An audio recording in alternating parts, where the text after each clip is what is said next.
사도행전 9장 19절 하반절부터 25절까지 말씀을 중심으로 믿음은 실전이라는 제목을 가지고 함께 은혜를 나누기 원합니다. 여러분, 네이비3라는 단어 아십니까? 혹시 또 UDT라는 단어 아십니까?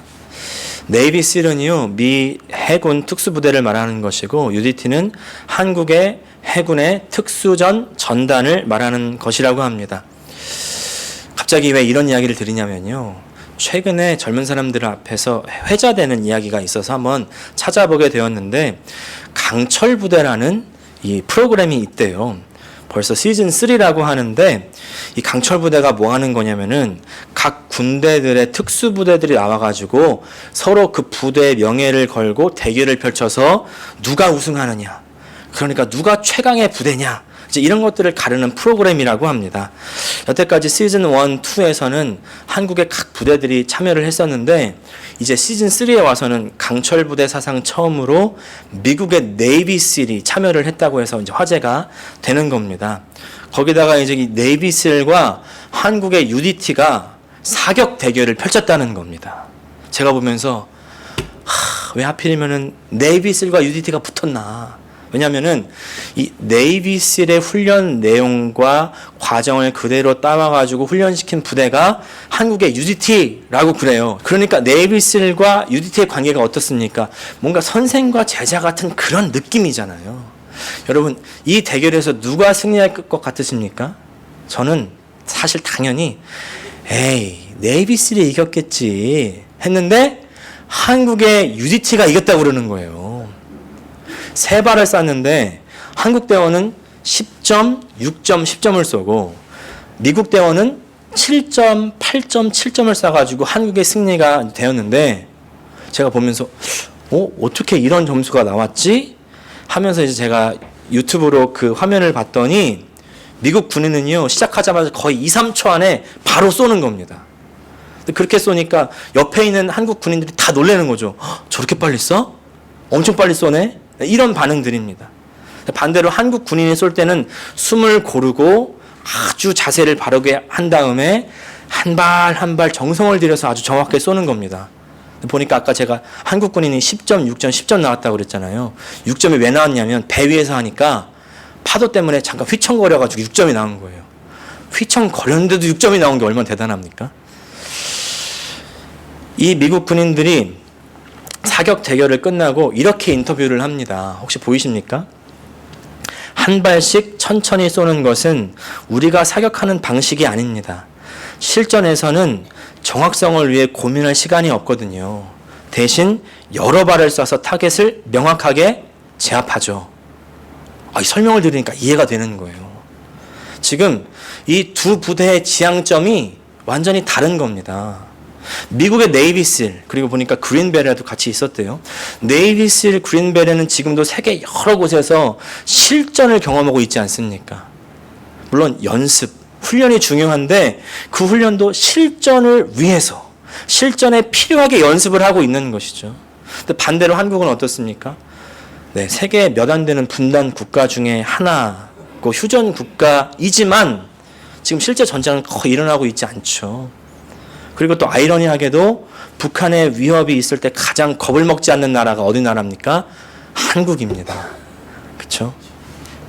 그래서 북한에서 미사일 발사할 때마다 세계 곳곳이 이제 세계 3차 대전 나는 거 아니야? 이러는데 한국은 아주 평화롭습니다. 그렇지 않습니까? 근데 군인은 어떨까요?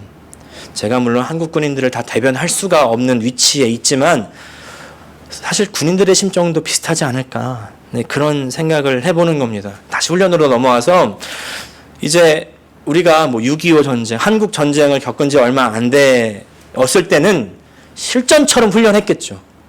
근데 그때로부터 73년이 지난 지금까지 그런 정신, 그런 마음으로 훈련하겠냐는 겁니다. 훈련한다고는 하지만 점점 매뉴얼화되고 그야말로 뭔가 훈련을 위한 훈련을 하는 것은 아닌가. 총을 쏠 때 가장 중요한 게 뭐냐면 적군을 무력화시키는 거잖아요. 물론 정확도도 중요하지만 준비 시간이 너무 길면은 원래 훈련 목적을 혹시 상실해버리는 건 아니겠습니까? 그야말로 훈련을 위한 훈련이 아니게 된 건 아닐까요? 이런 분들이 실전에 투입되었을 때 얼마나 효율적으로 작전을 잘 수행할 수 있을까? 저는 이번에 네이비셀과 한국의 UDT 간의 그 이야기를 듣고 보면서 이런 생각이 드는 겁니다. 이제 서론이 좀 길었지만 이걸 보면서요, 우리 신앙으로 적용을 해보게 되는 거죠. 우리 신앙생활요, 우리 성경은요, 우리가 신앙의 훈련을 해야 된다고 이야기합니다. 디모데전서 4장 7절 말씀을 세 번역으로 읽어보겠습니다. 시작. 경건에 이르도록 몸을 훈련하십시오. 그래서 우리들 훈련합니다. 여러분 훈련하십니까? 경건에는 훈련이 필요하다. 성경에 이렇게 딱 써놨잖아요. 신앙의 훈련하면 어떤 훈련이 떠오르십니까? 저도 이제 예전에 어릴 때 사랑의 교회를 다녔던 사람으로서 신앙의 훈련 하니까 제자 훈련이 딱 떠올라요. 예, 제가 제자 훈련 코스를 밟아본 건 아니지만 저희 부모님이 사랑의 교회 집사로서 제자 훈련 다닐 때 애들만 탁 띄워놓고 맨날 전도 다니고 맨날 제자 훈련 다니고 그러셨었거든요. 그런 기억이 나는데 저는 이제 두란노에서 나온 이제 1대1 제자 양육 책으로 한 적이 있는데 보면 이렇습니다. 예수님이 누구신가를 배우고 그다음에 성경을 보고 묵상하는 방법을 배우고 나서 그다음에 어떻게 기도하는가, 어떻게 전도하는가, 어떻게 신앙생활 하는가를 배웁니다. 제가 목차를 한번 읽어봐 드릴게요. 구원의 확신, 하나님의 속성, 하나님의 말씀 성경, 기도, 교제, 전도, 성령 충만한 삶, 시험을 이기는 삶, 순종하는 삶, 사역하는 삶 이렇게 있습니다. 이렇게 1대1 제자 양육을 받으면 제자가 잘 될까요? 네. 혹시 원하시는 분들 말씀하십시오. 제가 1대1로 인도해 드리겠습니다. 근데 이렇게 훈련을 받으면 물론 신앙에 대한 이해도도 높아지고 그리고 예전에는 이제 어떤 그룹에서 또 예배 시간에 기도를 잘 못했었는데 이제 기도하는 방법도 배우게 되고 그전에는 성경 묵상, 뭐 성경은 보면은 졸음만 오고 하얀 건 종이고 까만 건 글씨고 안 들어오잖아요. 예, 근데 이제 좀 배우고 보니까 이제 성경 내용도 이해가 가고 묵상도 되고 그리고 나누게도 되고 예전보다 더 이제 성경을 읽으면서 삶에 대한 적용점도 잘 찾게 됩니다. 그래서 이제 함께 모여서 서로 묵상하고 나누고 은혜 받았던 내용도 함께 나누는 걸 보면요, 기가 막히게 나눠요. 정말 어떻게 저런 걸 깨달았지? 어떻게 저런 걸 나누지? 어떻게 저런 묵상을 했지? 어찌다. 또 기도할 때 정말 기도 너무나 잘한다. 너무 은혜로운 기도였다. 이렇게 생각을 하는 때가 있습니다. 그런데 좋은데 막상 그분과 어떤 사람들과 그렇게 지내보고 세월이 흘러보다 보면 고개가 갸우뚱해지는 순간들이 생기게 되지 않습니까? 어떤 순간이에요? 기도는 저렇게 잘하는데 왜 그렇게 살지? 말씀 묵상은 저렇게 잘하는데 왜 저런 행동을 하지?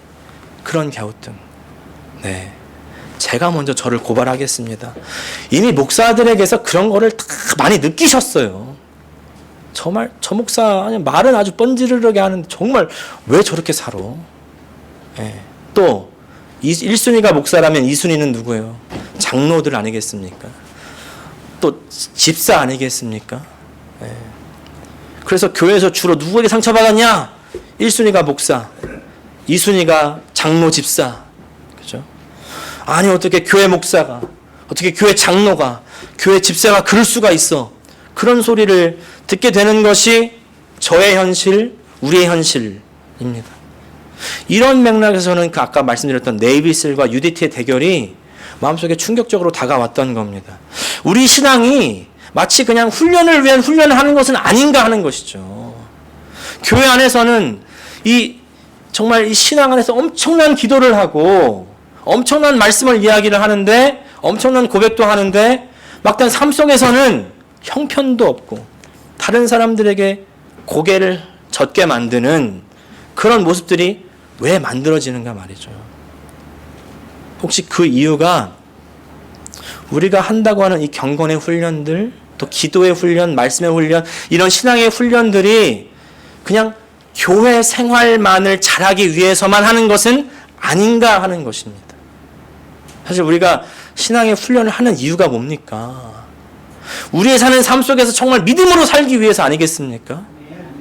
정말 믿음으로 하나님 의지하면서 내 뜻대로 아니고 하나님 뜻대로 살고 싶어서 그래서 새벽마다 기도하고 예배에 참석하고 그래서 찬양하고 말씀 묵상하고요. 내 삶의 어려운 순간들 속에서 믿음으로 선택하고 내 삶의 문제 상황들을 하나님의 은혜로 풀어가기 위해서 신앙의 훈련하는 거 아니겠냐고요. 오늘의 말씀의 서론을 이제 군인으로 시작했으니까 그런 맥락에서 이야기를 이제 해보면 믿음은 뭐냐고 하냐면 바로 실전, 실제로 전쟁이라는 것이죠. 실전. 훈련을 실전처럼 해라. 이런 군대의 격언도 있는데 우리의 신앙의 훈련도 실전을 위해서 해야 된다는 것입니다. 근데 저를 비롯한 우리 신앙을 볼 때 우리의 믿음이 그다지 막 실전을 위한다기보다는 그냥 교회 생활을 위한 신앙, 교회 안에서만의 신앙이라면 그 신앙은 정작 내 삶 속에서는 능력이 없고 별다른 역사를 이뤄내지 못합니다. 그렇다면 어떻게 해야 이 능력 있는 믿음의 삶을 살 수 있을까요? 정말 삶 속에서 역사하는 그런 신앙을 가질 수 있겠습니까? 저는 오늘 사도행전 9장 19절 이하에 달라진 그 사울의 삶을 보면서 그 비결이 묵상이 되는 것입니다. 우리 20절 말씀 함께 읽겠습니다. 시작. 즉시로 각 회당에서 예수가 하나님의 아들이심을 전파하니. 사울은요 곧바로 예수가 하나님의 아들이심을 전파합니다. 전도합니다. 바로 자신의 신앙을 나타내고 표현합니다. 바로 오늘 말씀 보니까 즉시로 전파했다고 하는 겁니다. 저는 여기서 첫 번째 신앙의 그 능력 있는 신앙의 비결을 발견하는데 바로 행하는 신앙입니다. 행동하는 신앙. 능력 있는 신앙의 비결은 바로 행동이라는 것이죠. 근데 행동이긴 행동인데 즉시 행동하는 것입니다. 즉시. 우리 신앙의 간극이 일어나는 원인들이 많이 있겠지만 그 중에 하나로 저는 이거를 꼽습니다. 우리가 들어서 알고 있으면 내가 그 수준이 되었다고 생각하는 경향이 있습니다. 근데 내가 알고는 있지만 우리가 다 경험하는 것처럼 절대로 내가 들어서 아는 것과 내가 그 수준의 대로의 사람이라는 것과는 전혀 다르죠. 이 간극이 왜 일어나냐면 내가 들은 대로 살지 않기 때문에.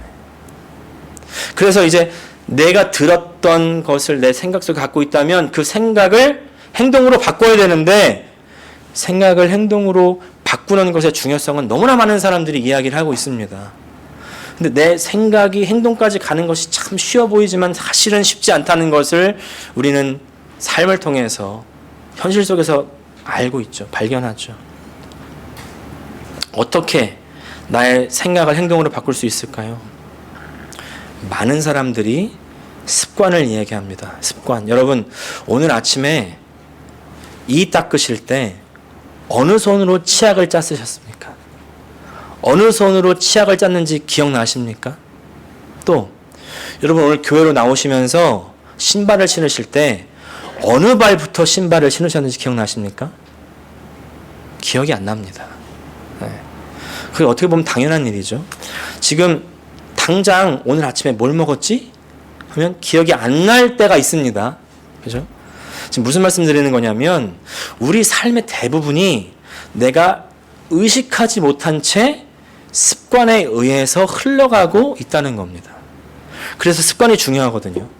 그래서 내 삶에 정말 변화를 가져오고 싶다면 내 인생의 모습이 달라지고 싶다면 습관을 변화시켜야 됩니다. 습관.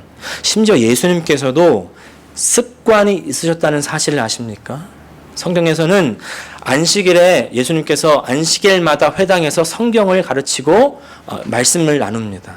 또 성경에 보면 밤마다 습관을 따라 기도하셨다 이렇게 이야기합니다.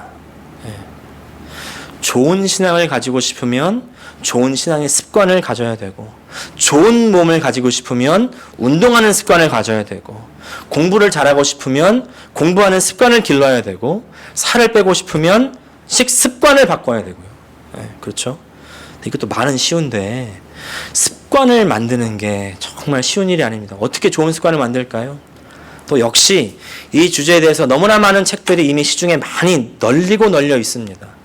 주로 사람들이 반복해서 소개하는 책들을 보면은 습관의 재발견, 습관의 힘, 아주 작은 습관의 힘, 또 실행이 답이다, 습관의 완성, 이런 책들입니다. 너무나 많이 있습니다. 수백 권, 수천 권이 있을 것입니다. 그 중에서 제가 이 습관의 발견, 재발견이라는 책을 쓴 저자 스티븐 기이스가요, 자기 블로그에 한 글을 올렸는데, Take the one push-up challenge. 팔굽혀펴기 1회 도전. 예, 이런 글을 올렸습니다. 이제 2012년에 올린 글인데, 새해 목표로 팔굽혀펴기 1회를 세운 겁니다. 하루에 팔굽혀펴기 1회. 정말 쉽죠. 예. 너무나 쉬워서 오히려 실패하기가 힘들 정도로 쉬운, 그래서 부담 없이 실천할 수 있는 그런 목표. 그래서 이제 이 도전을 너무나 쉽기 때문에 너무나 쉽게 실천할 수 있었대요. 그게 그래서 고백하는데, 한 번이니까 혹시 잊어먹고 밤이 돼가지고 이제 자려고 누웠는데 갑자기 생각이 난 겁니다. 그래서 이제 누운 자세에서 몸을 뒤집어가지고 침대에서라도 팔굽혀펴기를 한 번 하고 그리고 잤다는 거예요. 근데 어느 날은 그러다가 이제 맘 잡고 팔굽혀펴기를 이제 2번, 3번, 4번, 10번 이렇게 하게 되기도 하고, 그렇게 이제 하루의 목표를 달성하고 나니까 기분도 좋고 더 건강해지고 근육도 잡히고, 그렇게 운동하는 습관을 만들고, 6개월이 지난 뒤에는 헬스클럽에 다니기 시작하고, 9개월이 된 뒤에는 이제 이것을 운동에 뿐만 아니라 독서, 글쓰기에도 적용을 했다고 그래요.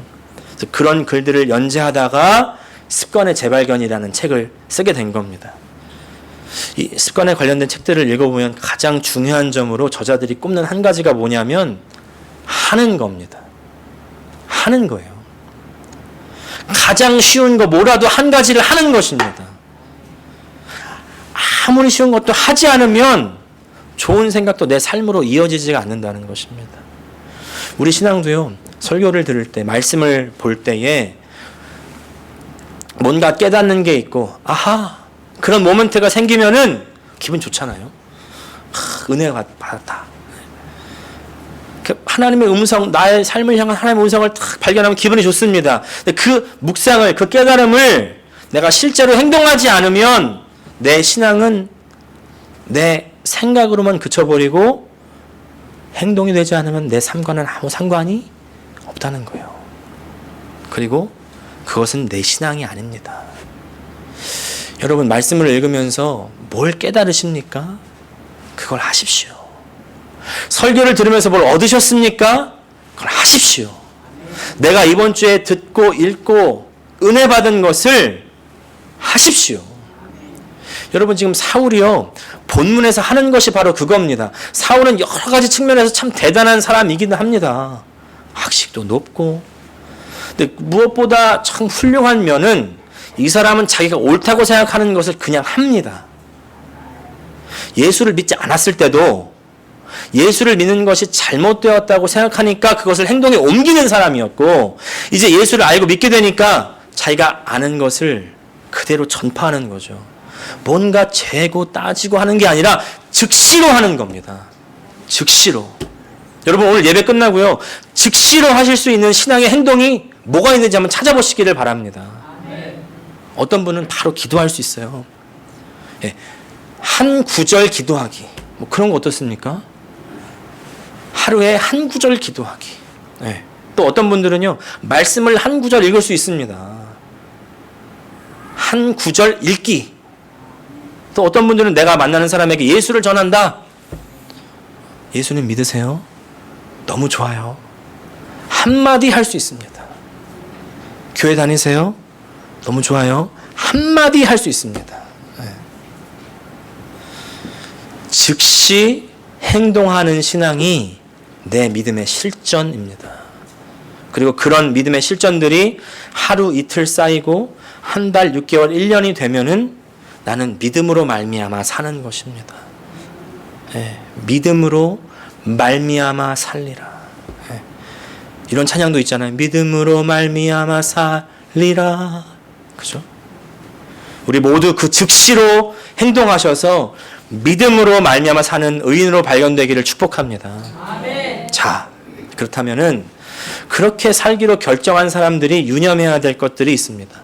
믿음으로 살고 하나님 말씀대로 즉시로 그렇게 순종하면서 행동하면서 살기로 하는 사람들은 오늘 본문에 따르면은 다음 세 가지를 좀 기억해야 되는데, 먼저 믿음으로 살기 시작하고 하나님 말씀에 순종하면서 살기 시작하면은 어떤 마음이 들어올까요? 우리에게 기대하는 바가 생깁니다. 하나님께서 내 삶 속에 어떤 역사를 이루어 주실까? 오늘은 하나님께서 어떤 변화를 만들어 주실까? 내가 이렇게 매일 기도하고 매일 말씀 읽고 매일 적용하고 실천하는데 오늘은 어떤 문제가 해결되고 어떤 기적이 생길까? 그런 기대 생기지 않겠습니까? 자, 먼저 21절 같이 읽겠습니다. 시작. 듣는 사람이 다 놀라 말하되 이 사람이 예루살렘에서 이 이름을 부르는 사람을 멸하려던 자가 아니냐. 여기 온 것도 그들을 결박하여 대제사장들에게 끌어가고자 함이 아니냐 하더라. 자, 듣는 사람이 다 놀랬다 이랬습니다. 정말 놀랄 일이죠. 놀랄 일. 사울은 그전까지만 하더라도 예수 믿는 사람을 잡아 죽이는 사람이었는데 오히려 저 사람이 예수를 전해? 자, 이렇게 사람들이 놀라는 모습을 보면서 사울이 어떤 마음을 가졌을까요? 기대하는 마음 같지 않겠습니까? 그래서 22절 말씀, 사울은 더 힘을 얻어 예수를 그리스도라 증언하여 다메섹에 사는 유대인들을 당혹하게 하니라. 사울이 더 힘을 얻었다. 야, 이렇게 유대인들이 다 놀라다니 내가 예수를 만나고 나서 너무나 놀라서 이렇게 변화됐는데 저 유대인들 저렇게 놀라는 거 보니까 다 나처럼 변화될 수 있겠구나. 나처럼 은혜 받겠구나. 더 힘을 얻어가지고 예수를 전파하는 겁니다. 근데 바로 다음에 이런 일이 생기는 거예요. 23절부터 25절까지 말씀 또 읽겠습니다. 시작. 여러 날이 지나매 유대인들이 사울 죽이기를 공모하더니 그 계교가 사울에게 알려지니라. 그들이 그를 죽이려고 밤낮으로 성문까지 지키거늘 그의 제자들이 밤에 사울을 광주리에 담아 성벽에서 달아 내리니라. 먼저 23절의 시작이 여러 날이 지나매입니다. 여러 날이 지나매. 이때 여러 날이라고 하니까 얼마나 지났을 것 같으십니까? 한 2, 3일 지났을 것 같으세요? 한 일주일 지났을 것 같으십니까? 원래 이 단어를 원어 뜻으로 살펴보면은 많은 날이 지나매라고 번역할 수가 있습니다. 그리고 이제 갈라디아서 같은 성경, 다른 성경과 비교를 해보면요, 얼마가 지났냐면 3년의 시간이 지난 것을 알 수가 있습니다. 네. 3년입니다. 3년. 사울이 이렇게 해놓고 아라비아로 갔다 온 시간이 있는데, 먼저 이 사실에서 우리가 알 수 있는 건요, 믿음이 우리 삶이 되기까지는 시간이 오래 걸린다는 사실입니다. 이것이 능력 있는 신앙의 삶을 위해서 행동하는 사람들이 유념해야 될 첫 번째입니다. 신앙의 삶을 만드는 데는 오랜 시간이 걸립니다. 사실 우리 이 세상에 찌들었던 우리의 습관이 경건의 습관으로 금방 바뀔 수 있겠습니까? 설령 습관이 됐다 하더라도 조금만 나태해지면은 금방 뒤로 돌아가는 우리의 모습 발견하지 않습니까? 저도 새벽에 일어나다가도 조금만 마음이 느슨해지면 늦게 일어나는 거예요. 그렇게 많이 새벽 기도를 했어도.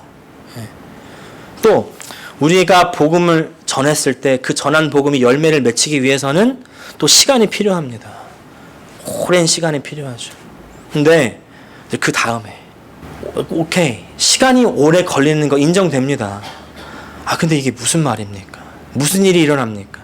이제 막 은혜 받은 사울이 그렇게 예수를 전하는데 도대체 유대인들이 다 변화되고 막 그랬으면 좋겠는데 오히려 죽이려 들고, 그래서 사울이 도망가는 일이 생기지 않습니까?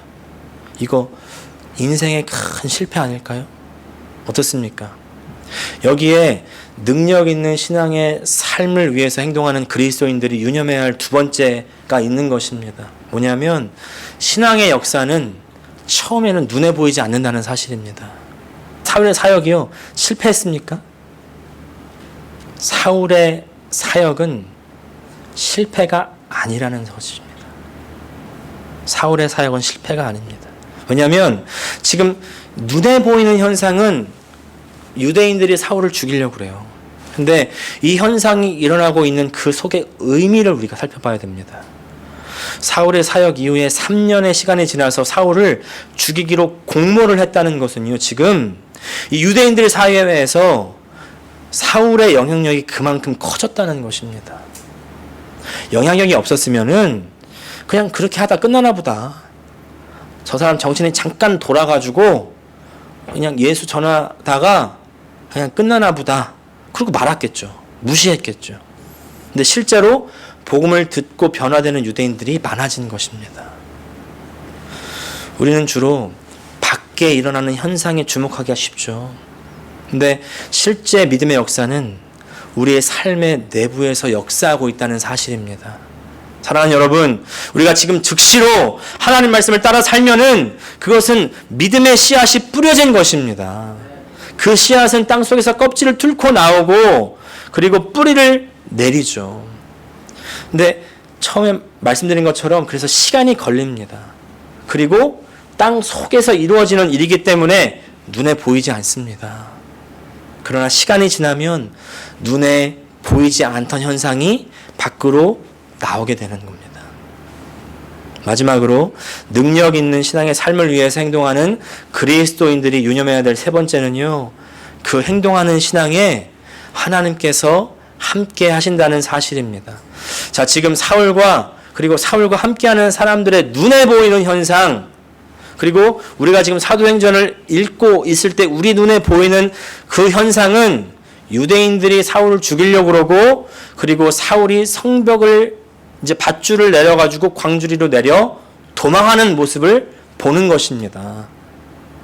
여기에 어디 하나님이 함께하는 것을 볼 수가 있습니까? 자, 우리가 다시 23절과 24절 하반절, 상반절 말씀을 다시 보면 이렇습니다. 시작. 여러 날이 지나매 유대인들이 사울 죽이기를 공모하더니 그 계교가 사울에게 알려지니라. 자, 쉽게 말해서 사울을 암살하겠다는 거 아니겠습니까? 암살하는 시도인데 누가 누군가를 암살하려고 할 때, 죽이려고 할 때 다 알게, 다 이제 우리가 저 사람 죽일 거야, 이렇게 알리는 사람은 아무도 없습니다. 그죠? 분명히 숨어가지고 몰래 작당했을 거예요. 몰래 모의했을 겁니다. 근데 그 비밀이 어떻게 사울에게 알려지느냐 말이죠. 여기서 우리가 하나님의 간섭하심을 보는 것입니다. 믿음의 역사는요, 승리의 역사가 아닙니다. 물론 최종적으로는 승리하지만 그러나 그 전에 먼저 십자가의 역사가 있습니다. 피름의 역사가 있습니다. 순교의 역사가 먼저 있습니다. 하지만 그 하나님께서 마냥 고생만 하게 놔두지 않죠. 마냥 죽게만 놔두시지 않는다는 것이죠. 고린도전서 말씀 같이 읽겠습니다. 시작. 사람이 감당할 시험 밖에는 너희에게 당한 것이 없나니 오직 하나님은 미쁘사 너희가 감당치 못할 시험 당함을 허락지 아니하시고 시험 당할 즈음 또한 피할 길을 내사 너희로 능히 감당하게 하시느니라.